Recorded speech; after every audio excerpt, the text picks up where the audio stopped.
how to make a pie chart in Microsoft Word and customize it using your own data.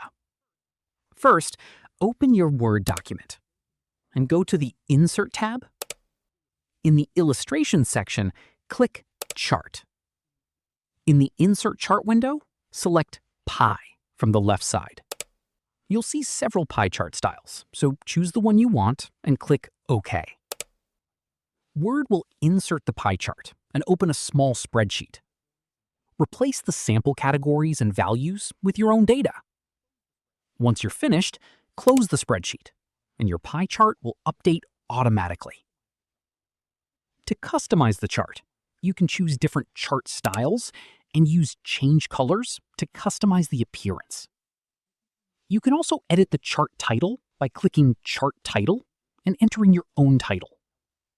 To display values or percentages, click the Chart Elements button and enable Data Labels. If you need to change the data later, select the chart and do right-click. Then click Edit Data and update the values in the spreadsheet. And that's how to create and customize a pie chart in Microsoft Word. If you found this tutorial helpful, don't forget to like this video, subscribe to the channel, and follow for more Microsoft Word tips, tutorials, and the latest tech updates. Thanks for watching.